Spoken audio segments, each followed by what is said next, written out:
Hey everybody, welcome back to the channel. If you're new here, I'm Tony. This is TC's Outdoors. Today, well, not today, the last like forever, the weather has been just terrible and not cooperating. So we had 3 days in a row without rain last week, and I was all pumped up. And then actually it was earlier this week, I guess, and overnight we got a thunderstorm. I think we got 48 inches of rain. It's unbelievable, the amount of mud. I can't get anything done. So I'm gonna try to get something done because I want to get ahead on firewood. So I want to be 2 years ahead. So in order to do that, I got to keep cutting, keep splitting. So today I got the tractor out, as you see. If you're new to the channel, I've got a KIOTI CK3510. I've had it for just over maybe a year and a half or so, almost 2 years, I guess, 2 years in July. It's got an HLA Root Grapple on it. Which the grapple is great for picking logs out of the pile. If you see all the logs over here just on the other side of the tractor, those logs are from when we cleared the property here where we built our home. I'm trying to get through them all. There's a lot of maple in there, and the maple's getting punky. Even being up off the ground and everything, it still isn't lasting as long as I thought it would. So I'm going to try to get some more wood processed down and block it up back here, and then I'll move the splitter out here later on. And I'll just split right here, and I'll split into either the carryall on the tractor or maybe the wagon on the four-wheeler or something. I don't know, but that way I can at least get some more stuff cut up. So I think what I'm going to do is have some ballast in the back. All I have right now is just the carryall on the back. I'm going to go over to the wood pile, and I'll throw some firewood in the back of it because I've got to take some up to the boiler anyhow. Today is April 28th. And we're still using the boiler, outdoor wood boiler. It's I don't know, maybe another couple weeks maybe I'll burn. I was just looking at the 10-day, and temperatures are staying 40s and 50s. So I guess as long as I can use it, it's I may as well keep using it. I've got the wood. So all right, so let's get moved over to the wood pile, and I'll load this up, and we'll go from there. Okay guys, so this carryall on the back of here has been pretty useful tool. Until I built it, I always hit the box blade on the back here, and then I'm lugging stuff back and forth to the garage, especially when I'm cutting wood, that type of thing. So came from Tractor Supply, the frame did, and then I built it out of pressure treated 2x6s and I think 2x8s. The price of lumber, it was kind of not the cheapest build, but it doesn't really, I can't control the lumber prices, unfortunately. So I thought it would be super useful, and after watching, I don't even know how many videos on YouTube, I ended up, I think if you watch like Adam from Hometown Acres, which I'm sure most of you guys probably are familiar with, if you're not, you should go check it out. He's got a pretty good video of how he built his, and it's pretty much identical, and I kind of just went off of his plans. And the only thing, I'm not sure if he added a trailer hitch on the back here, but I just mounted an ATV trailer hitch on the back so I can move the splitter around a little easier. But it's been good. So built the chainsaw scabbard on the back, and then I carry around my gas and my oil on the back, and then so if I go out in the woods, I can load this up. I got a cargo net that goes around it. Haul back a pretty good amount of wood in it. It's been pretty useful for me. So this wood that I'm loading up here, this is what's left of the 16 face cords that I had cut and split and ready to go for this year to burn. So I'm trying to figure, I took about 2 face cords out of it, processed down for roadside stand wood because it was all the dry wood that I had. I don't know if you guys have seen any of those videos, but I'll throw a link up here for some of that. And so I probably burned in the boiler this year about 13, because there's a face cord left out here and a half once I get done hauling this up there. So I bet probably in the 13 to 14 range that I burned this year once it's all said and done, which isn't too bad considering it's April 28th, I already said earlier, and we started, I don't know the exact date, but it was second week in October, something like that, when I lit the boiler. And so running the boiler saves me money as far as utilities go, monthly utilities. utility bill. I've said in before other videos, but I use the boiler to heat my domestic hot water also. So the domestic let me start over, it's tripping here. The domestic hot water heater is electric when I'm not using the boiler. So my electric bill went down in the neighborhood of 30 to 40 bucks, depending on the month, since we added turned the boiler on for the season. So the cost savings is worth the little bit of effort that it takes me to come out in the morning. Is, you know, right now we're not using a lot for heat. The house stays pretty warm during the day when the sun comes out. Not a huge demand on the boiler, so I'm loading it every 24 hours or so.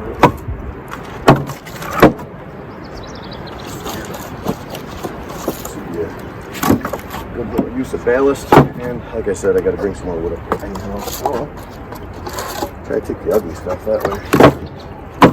If I do have to process any more down for the wood, so I stand. I have some of the better ones know what to do.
Alright guys, so I figured I'd take the time to show you guys this little handy dandy thing. So I know I've name dropped a lot today's video, but here's another one. So Chris in the woodyard, his new best friend Tony, I was watching those guys process wood together, and Tony had these little log tongs, they're called, and I figured I'd buy one. They're just 22 bucks off of Amazon, and I figured I'd just give it a shot, see, you know, maybe save my back a little bit from bending over. They actually work surprisingly well. I think I'm going to order another pair. I'll throw a link in the description below. But for 22 bucks, I mean, really, it does. I could carry twice as much wood if I had two of them, because, you know, these little logs right here, it's not like I can pick two up. My hands aren't big enough to pick up 2 rounds, but with these, just kind of lock them on and let it lean towards you and flip it into the pile like that, and it really does. I mean, it saves your back, but it also speeds everything up too. I mean, these are, it's a pretty handy little thing. I know the log ox is pretty popular, and I looked at that, but they're so expensive, and I wasn't sure if, I mean, even around this size, I don't know what's that. That's probably 8 inches, 7 inches across, something like that. And I mean, it picks it up easy, and then you drop it. You just kind of flip the wrist, and a little practice, and you get halfway decent at just flipping them down. But it's a lot less effort to pick the log up than bending all the way down. And oops, this little stuff, it doesn't work too well for. But for the bigger stuff, it works out pretty well. So I don't know, I figured I'd try it out on the channel, and I'll give you guys like a full review here. This is the first time I've used it, but I'll give you guys a full review here in another, I don't know, a couple weeks after flinging some more rounds around with them. But my initial impressions are, they are pretty handy. I'm probably going to order another set, because if I had 2, I could go that much faster. So, well, that's going to do it for today's video though, guys. I'm going to get this stuff picked up, and then I'm going to repeat the process and hopefully get a pretty good pile of rounds blocked up out here, so that I can get the splitter out here in the near future and get some splitting done. So if you like this kind of stuff, please hit the like and subscribe buttons, and until next time, get outdoors and do something you love.